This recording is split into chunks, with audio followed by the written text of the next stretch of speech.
Well, good morning and welcome back to the channel. We are on day 3 here in Istanbul, and as you can tell, the weather is, well, it's not that great. It's been raining most of the morning. I got up bright and early because I wanted to come back and show you the place that we tried to see the other day, Hagia Sophia. It was built by the Byzantines in 532. It took about 4 or 5 years to build. When it was completed, it was called the Church of Holy Wisdom. It's been a church, then a mosque, then a museum, and now it's back to being a mosque. And it actually had the world's largest interior for about 1,000 years until the Spanish built the Seville Cathedral in 1520, if I remember correctly. Yeah, I'm gonna get in there now before the lineups get too crazy, so let's go.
Well, that was the Hagia Sophia.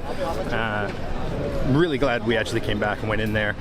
Also extremely glad we came back early to do it, because we came outside and the lineup is, yeah, it's already hundreds and hundreds of people deep. So that's pretty insane.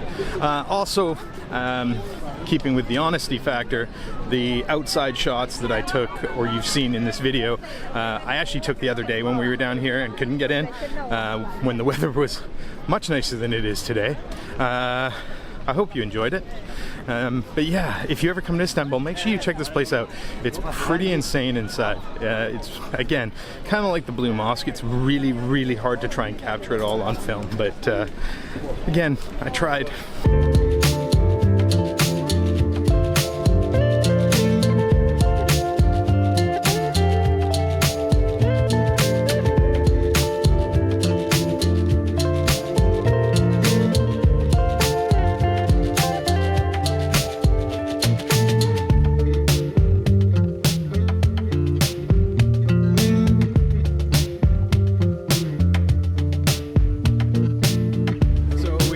heading to our next destination, but I just thought I'd comment on the sidewalks here for a second.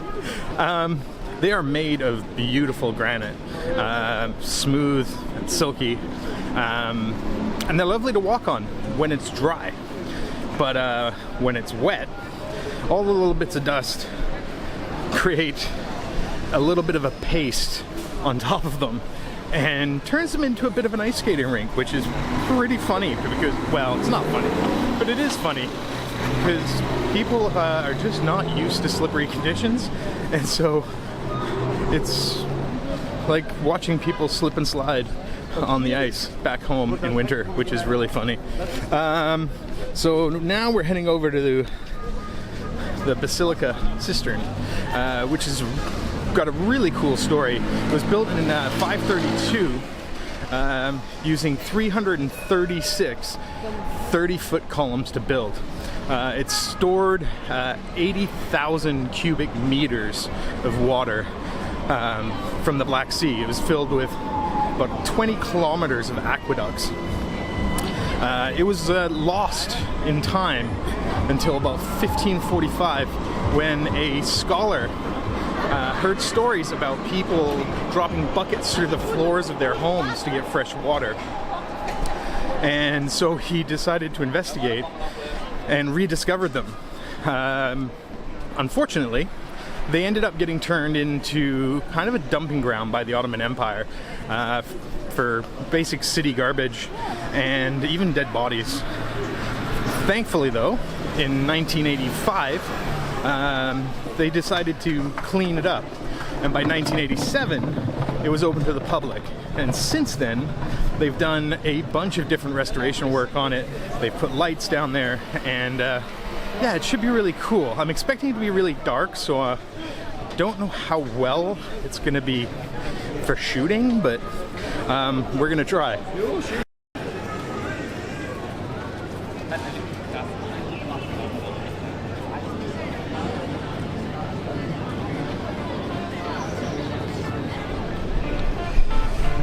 Yep, time to line up.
So that was the cisterns. It's actually pretty cool down there in person. Again, not entirely sure how well that's going to show up on camera.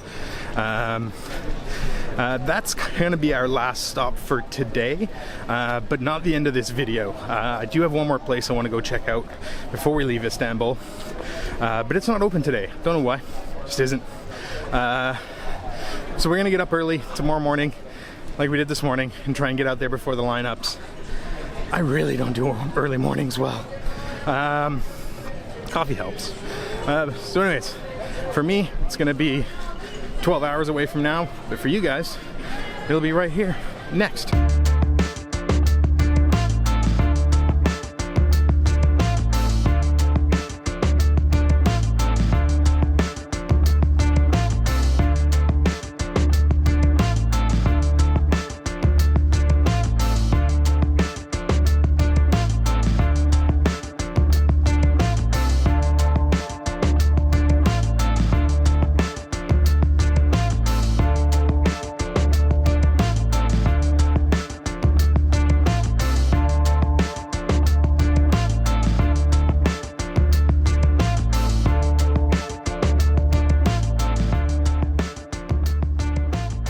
So it's a new day, and we are about to head into Dolmabahce Palace.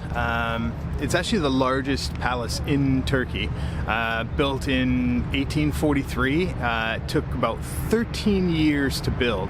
It sits on 11 acres.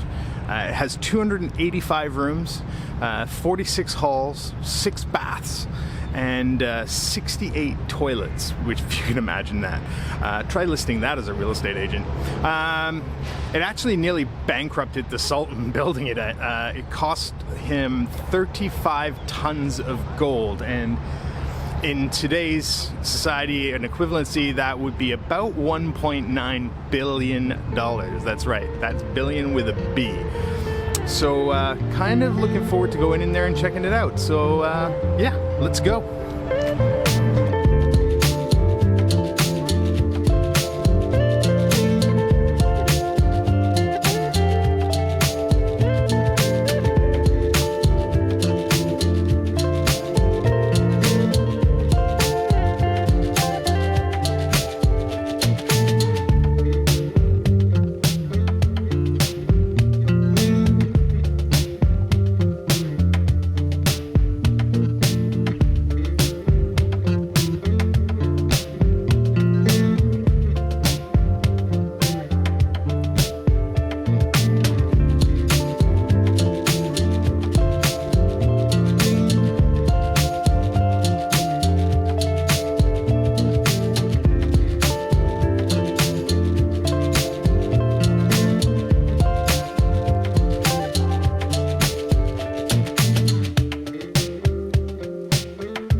That was the palace, and as you can probably tell, I am back at my place. Yeah, I walked outside at the end and it absolutely chucked it down. So I hopped in a taxi and just came here.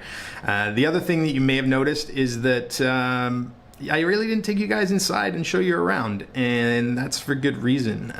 What they don't tell you at either security or the ticket window is that they do not allow photographs or videos being taken inside the palace whatsoever. Why? I have no idea. But everybody was in there trying to sneak their photos and stuff, and security, which there was a lot of, were running around putting their hands in front of people's cell phones and telling them not to take pictures, creating a situation that is just, I don't know, seems unnecessary to me. Is it worth going to check out? I kind of want to say no, but actually, yeah, it's pretty cool place. The gardens are really quite spectacular right on the river, and there's some pretty nice stuff inside, so it is worth seeing. But that is going to be it for this video, and that is going to be it for our stay here in Istanbul, as the next video we head out of here and head to a new country and a new city. So I hope you liked this video. I hope you liked our stay in Istanbul. If you did, please hit the like button and the subscribe button. And yeah, we'll see you next time.